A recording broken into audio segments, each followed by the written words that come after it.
If you live in Lekki Phase 2, then you've probably seen the gym flyers pasted at every estate junctions that read Iron Temple Gym, build bodies, strengthen bonds, and transform lives. It promised a free couple fitness trial month and had a picture of a laughing woman in waist-snatching tights perched on a bearded man's broad body. The text boasted of fast fat loss, stronger abs, and a happier relationship. It seemed harmless and more helpful, at least at first. And that was how 3 couples from the same Lekki estate decided to join. Tomike and Duro had just gotten engaged. Their traditional wedding was 3 months away, and Tomike, the perfectionist, had been obsessing over their upcoming pre-wedding photo shoot. Duro, on the other hand, was a gentle soul with a growing stomach and a passionate love for soft drinks. He believed love was enough, but Tomike believed in the revelation of the camera. "You will look like my uncle in those pictures," she told him one evening while poking his belly with a makeup brush. "Please, let's join this gym together. I can't start explaining to people why I am marrying a man whose belly is bigger than my hips. Please, oh, you have to either lose the fat or lose me." Duro rolled his eyes and muttered something about body positivity, but he eventually agreed. Anything for peace. The second couple was Tola and Bayo, a married couple in their late 30s who had been together for 7 years. Their marriage was stable. Well, stable in the way an old table was. Useful and dependable, but full of small cracks that no one wanted to admit. They didn't fight, but they didn't laugh much either. The passion that once made Bayo rush back home at the thought of Tola now lived inside their gas cylinder. It was still there, but no one had lit it in months. As such, Tola had suggested the gym as a bonding idea. "We need to sweat together," she said, trying to sound playful. But Bayo, who was more interested in his Premier League betting slip than bonding, grunted in agreement. He didn't like exercise, but he also didn't like the way Tola had recently started scrolling through pictures of muscular men on her phone. So he agreed. Then there was Mythology and Simi, the newest couple of the 3. They had only been dating for 10 months, but already Simi's insecurities were sprouting like weeds. Mythology was tall, well built like someone who had no bad angles, and still he was dangerously charming. He didn't ask for attention. It followed him like perfume, while Simi, in contrast, was laid back, always doubting herself and constantly checking his Instagram followers. When he said he wanted to join the gym to bulk up and tone his chest, she immediately suggested they join together. She didn't say it loud, but she was scared he would meet someone stronger, sexier, and more shameless at the gym. The couples arrived at Iron Temple Gym on a Saturday morning with matching water bottles, optimism, and enough tension to power a light bulb. The gym itself was a shrine to vanity. It had floor-to-ceiling mirrors that forced you to look at yourself even when you didn't want to, and neon lights that illuminated the dumbbells. Their welcome instructor, Coach Dare, had the kind of body that made men want to punch him and women want to touch him. He had sculpted arms, a neat beard, and a voice that dripped like syrup. He welcomed the couples with too much charisma. "Welcome to Iron Temple. Yeah, you'll burn fat, build connection, and fall in love with yourself all over again." Duro whispered to Tomike, "I don't trust this one, no. Why is he smiling like he owns everybody's hearts?" Before she could reply, another instructor walked in and the air changed. Zainab, popularly called Queen Z, was the yoga and core trainer. She walked in as if she was floating, and her hips swayed in rhythm with her headphones. Her sports bra was too tight, her waist very tiny, and her aura was unmistakably dangerous. She greeted them with a wink and a stretch. Ladies, I will teach you how to unlock your strengths. Gentlemen, try not to fall in love. Simi's heart jumped up and she clutched Mobolaji's arm tighter. The couple were led to their first workout sessions, which was partner stretches. It seemed fun enough as everyone was laughing, out of breath, and trying to remember how to squat without falling. But somewhere between the stretches and the cool body jog, Queen Z gave Duro a compliment that made Tomike raise an eyebrow. You are surprisingly flexible considering your body. I like men who listen to their bodies. Meanwhile, on the other side of the gym, Coach Dare was helping Tola adjust her form. He placed one hand on her hips and told her to move slowly so as to feel the stretch. Bayo, her husband, was a few steps away, pretending to adjust his shoelaces, but he saw it. He didn't say anything though, at least not there. After the session, they all gathered at the smoothie bar, sipping protein shakes. The mood was lighter, but beneath the jokes and gym selfies, something was changing. Everyone smiled and laughed, but their eyes were beginning to roam about. That evening, all three couples went home feeling sore in the body but stirred in the spirit. Tola watched Bayo scroll through Queen Z's Instagram page and mutter, "She trains with discipline, Sha."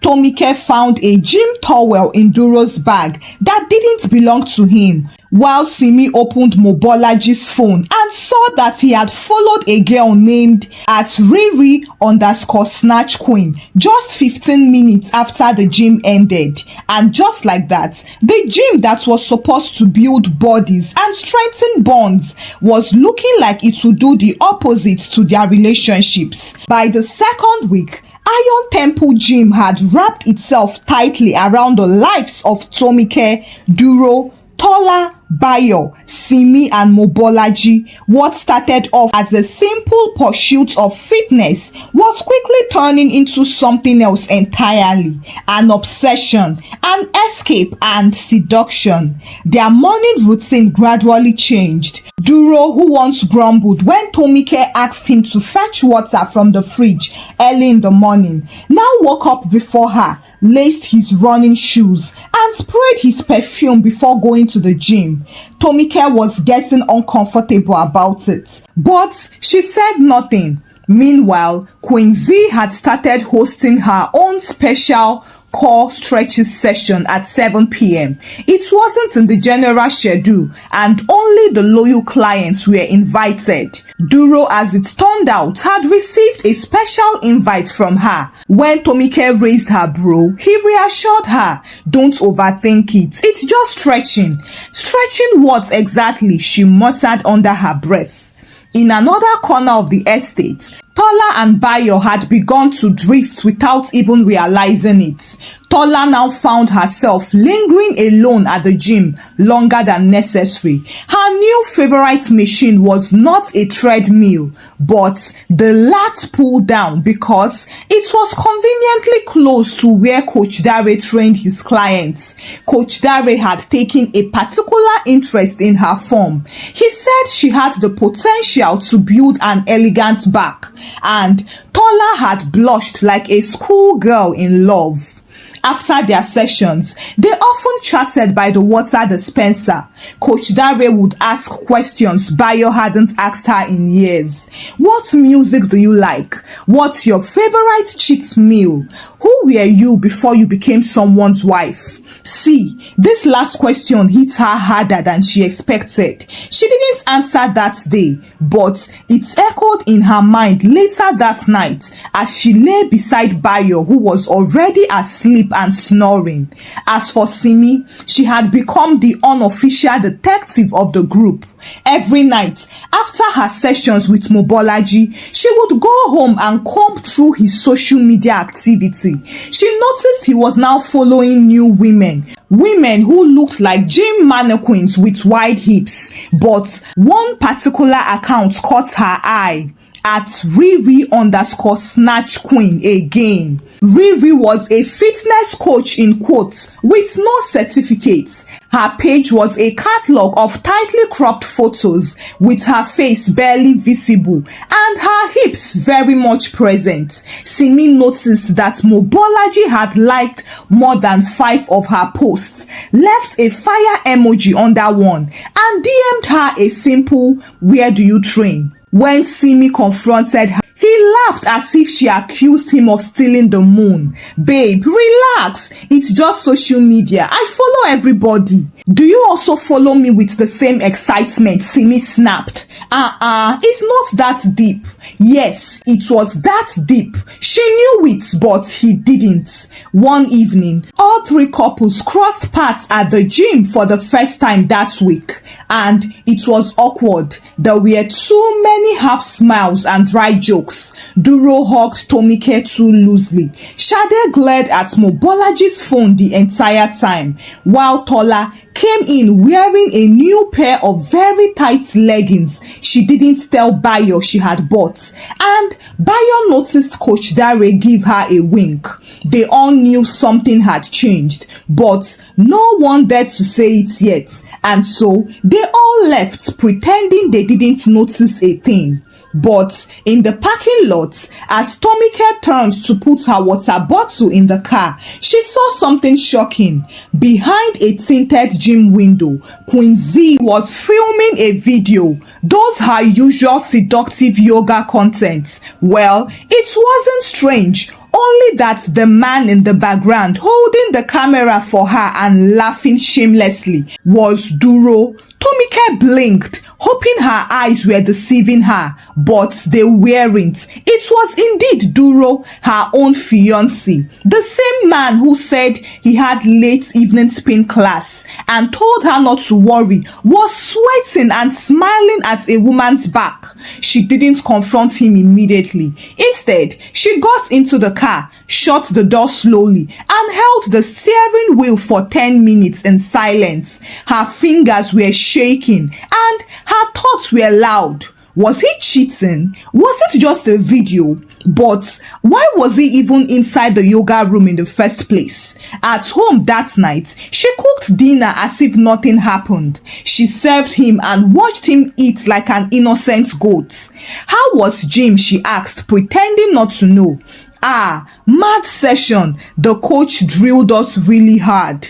Did you spin? She asked again. Spin, Ke? We did mostly weight training tonight, he replied, not realizing he had already lied.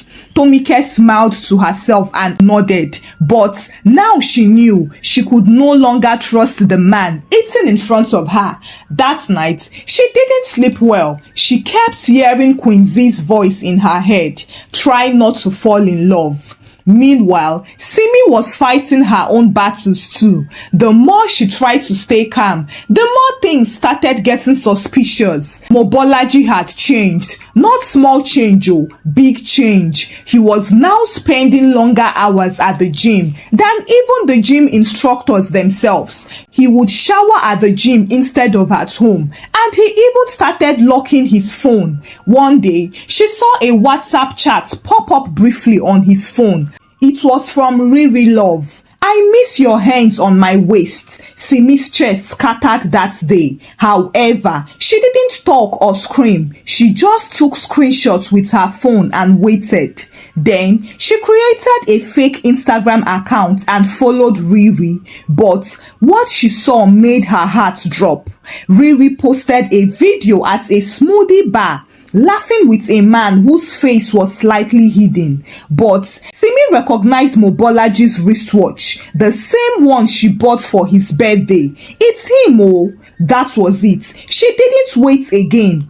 That evening, she followed him to the gym quietly and watched from outside. Then, she saw them together. Riri touched his chest like it was her own, and Mobolaji did not even protest. He only smiled and whispered something into her ear. That was the moment Simi walked straight up to them, pulled Riri by her hair and shouted, "So this is the protein shake you've been drinking?" Mobolaji jumped. Riri pulled back and tried to defend herself. But Simi was not having it. She created a scene and crowd gathered. The gym manager even tried to separate them to no avail. Riri screamed, "You are mad!" And Simi replied, "Yes, I am madly in love with a fool." Somewhere across the estates, Tola and Bayo's marriage was entering dangerous waters. Tola was no longer her gloomy self. She was glowing, but not for her husband. She was spending longer hours with Coach Dare, laughing at his dry jokes and texting him motivational quotes she never shared with Bayo.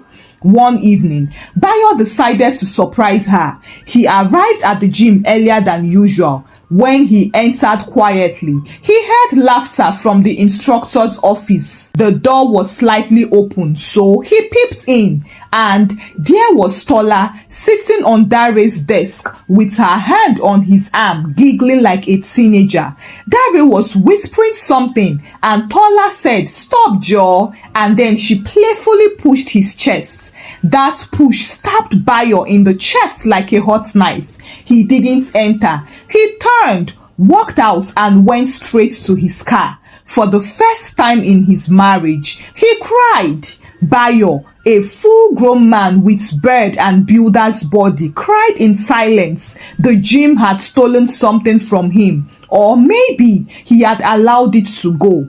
That night, all three couples were in different houses with different kinds of silence. Tomike stared at Duro as he snored peacefully and innocently. Simi blocked Mobolaji on all platforms and started packing her things. While Bayo didn't say a word to Tola, he just lay on the bed and stared at the ceiling. Even when Tola tried to touch him, he shifted away. By the end of the 4th week of their gym membership, the truth was simple. Nothing was the same anymore. The tension between Tomike and Duro had reached boiling points as Tomike could barely look him in the eye without remembering the scene she saw. Queen Z stretching in front of a phone that Duro was holding like a proud assistant. He hadn't even confessed. He hadn't mentioned the private session. She waited, hoping that maybe he would explain or maybe he would even lie. But he didn't, and that silence made it worse. One evening, she waited for him to come back from his usual evening gym session. As soon as he entered the house, smiling and sweaty, she stood by the door. "How was it today?" she asked. "It was very intense. Leg day. It was a killer." She looked at him for a long time and then said, "Duro, were you with Queen Z again?" He paused slightly, just for a second. Then he laughed it off. "Ah, that woman? No, I just passed by her class small." Tomike swallowed the lump in her throat, but she said nothing. She simply nodded and walked away. That night, she sat in the bathroom alone with tears in her eyes. She wasn't sure if she was crying because of the betrayal or because she didn't even have enough proof to fight with. Meanwhile, Mobolaji had still not heard from Simi since the fight at the gym. She had packed her things from his apartment, left his house keys on the table, and blocked him on every platform. He tried to reach her through a mutual friend, but Simi only sent a short reply. "I am glad I escaped you now than later." The words stung. He went to the gym that evening and Riri welcomed him with a full smile and open arms. "You look tense. Come, let me stretch you out." He didn't resist though. They went into the private stretching studio at the back where the lights were dim and the mirrors were foggy. What happened there was never spoken out loud, but the next morning, when Mobolaji looked at himself in the mirror, all he could see was guilt wearing muzzles, and still he didn't stop, sha. After all, a little more sugar won't kill. At the same time, Bayo was walking through his days like a man in a fog. He hadn't told Tola what he saw at the gym. He didn't confront or accuse her, but he simply began to pull away. He stopped joining her for workouts and started sleeping in the guest room, using the excuse of midnight prayer and back pain. But Tola wasn't stupid. She felt the gap between them growing like a wound, and deep down, even though she hadn't physically cheated, she knew she had crossed emotional lines with Coach Dari. That afternoon, Coach Dari sent her a voice note. "You are glowing differently these days. I know you are married and all, but if I had met you first, I wouldn't have let you go." She listened to it over and over and then deleted it. That evening, while Bayo was scrolling through his phone on the couch, she sat beside him. "Are we okay?" she asked. He looked at her briefly and then turned back to his screen. "We are fine. You don't touch me anymore. You don't even talk to me anymore." He dropped his phone and looked at her fully now. "Tola, who are you seeing at the gym? Why do you silence your phone every time you are around me? Why do you wear makeup before going to sweat? What happened to us?" Her mouth opened slightly, but no words came out because she didn't have a good answer. Across the city, the gym was still booming. New clients kept coming. Instagram stories were still going up, and Queen Z had posted a video of Duro again, this time during a partnered yoga challenge. Tomike saw it, and this time she didn't just cry. She called her best friend, packed a small bag and left the house to go and breathe.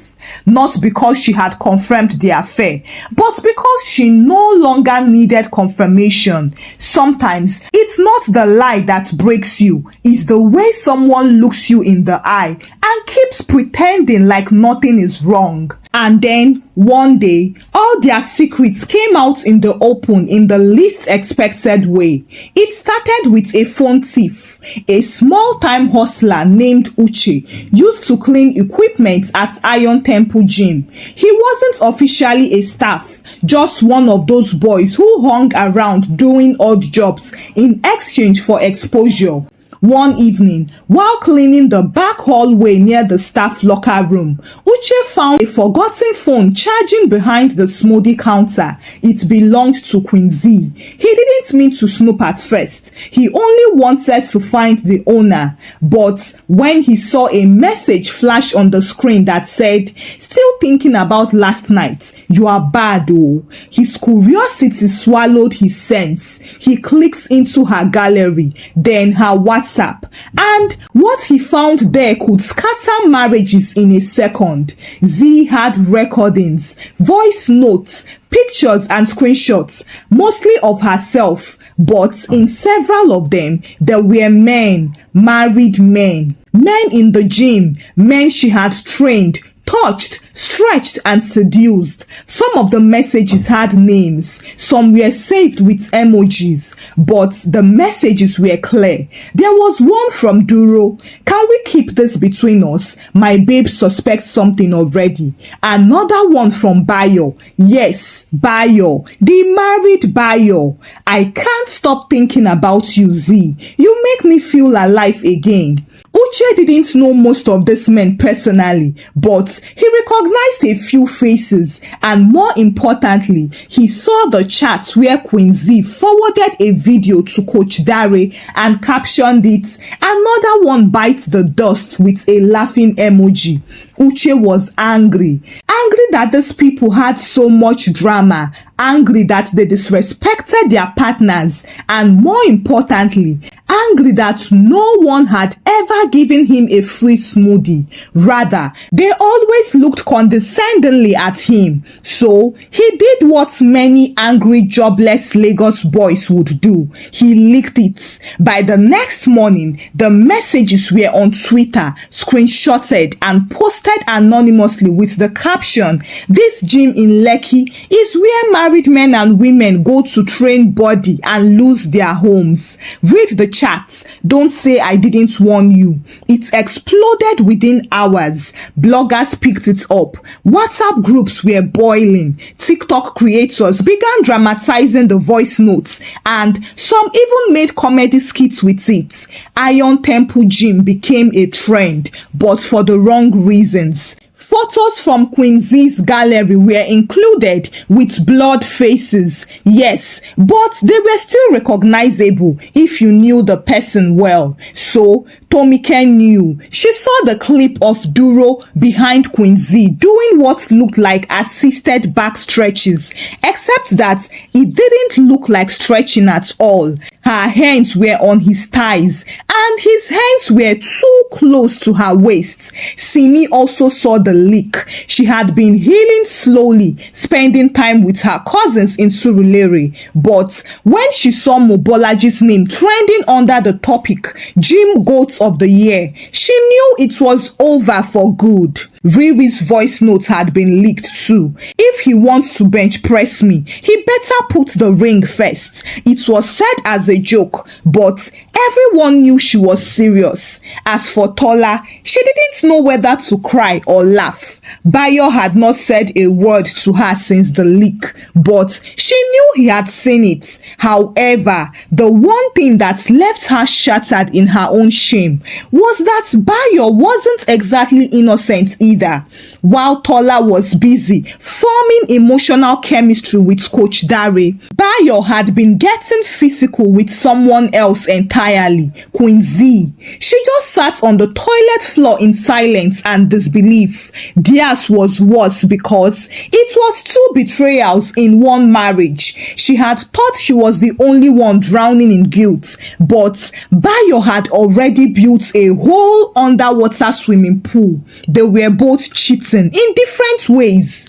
The next day, Iron Temple Gym released a statement on Instagram. "We are deeply sorry for the recent breach of privacy involving some of our clients. We do not condone inappropriate relationships between staff and clients. As such, Queen Z and Coach Dare have been suspended indefinitely. We are reviewing our internal policies to ensure a safe and respectful environment." But it was too late because clients had already stopped coming. Iron Temple Gym was now a scandal zone and the damage could not be undone. However, a few brave souls started commenting online. "It's not the gym, it is the lack of boundaries. Discipline is not proven by staying in temptation zones. No wonder the Bible said to flee from temptation. Respect your partner even when no one is watching." But for the three couples at the center of it all, those advice had come too late. They had stretched trust too far, and now it had snapped. For days, Duro had been texting Tomike non-stop, calling and leaving voicemails. "It was just attention, Tomike. I didn't sleep with her." But the more he talked, the more she realized something. It wasn't about the physical acts. It was about the mindset. And it was worse because he didn't think it was anything wrong. He came to her house that evening and she just looked him dead in the eye and said, "You broke me when I was cheering for you. You lost me when I was clapping for your glow up." Duro's face sank. "So that is it." Tomike nodded. "That is it. It is over." Simi's own was a gone case. She deleted Mobolaji from her memory and labeled him gone too soon. Tola and Bayo's story was different and more complicated. The house was too quiet, like punishment, that they couldn't sleep. Tola was in the kitchen washing a plate that had been clean for the past 5 minutes. Bayo was at the dining table scrolling on his phone, but he was not really looking at anything. They hadn't spoken in 3 days, 3 whole days, for the first time in 7 years. Finally, Tola dropped the sponge and looked at the plate with a kind of eyes that said, "We must talk today whether you like it or not." She turned slowly, wiped her hand, and went to meet him. "Bayo." He didn't answer. "Bayo," she repeated. Bayo raised his head and arched one brow as if he had been expecting a war. "Yes?" Tola stepped closer. "I saw the reel." "What reel?" he asked. She blinked. "Queen Z." Bayo dropped his phone slowly. "So, you watch her content now?" Tola scoffed. "Don't turn this on me. Did you or did you not sleep with her?" Bayo folded his arms. "Did you or did you not make your body available to Coach Dare?" "That is different," Tola defended. "How? Because your legs were closed, but your heart was wide open." Tola's chest rose. She was not ready for that line. It was a slap of truth. She stepped back and confessed, "I was lonely and bored, Bayo. You stopped seeing me, and I couldn't help when I got the excitement outside." Bayo looked at her now. "And I was tired, Tola. Tired of being talked down on. Every small thing, you would compare me to someone else. You made me feel like I wasn't enough. So yes, Queen Z happened. And it wasn't only once." Tola froze, and her hand landed on her chest like a widow in a Yoruba film. "Wow. Wow." Bayo continued. "You think I didn't know about your little laughs and rubs with Dare? You were so into him that you started copying his protein shake recipes." Tears fell down Tola's cheeks, not because of guilt anymore, but because of grief. Grief for what they used to be and what they had both become. She shook her head. "We didn't even try to talk to each other. We just left the door open and waited for other people to walk in." Bayo looked at her, and for the first time in weeks, his eyes softened. "I wanted to be enough for you," he said. "I just wanted to feel seen," Tola replied. They looked at each other, broken, guilty, and ashamed, but still human. However, no one begged or walked out, not yet. They just stood there like two strangers who once promised each other forever, but forgot to protect the present. The gym reopened after a few weeks with new staff and stricter policies. There were no longer physical training between opposite genders without supervision, no private sessions behind closed doors, and no more content creation was allowed in the workout spaces. The energy had changed as it now became what it was meant to be, a place to sweat and live. In the end, the lesson was clear to everyone. It's not that gym is evil, it's that people bring their lust into spaces designed for discipline.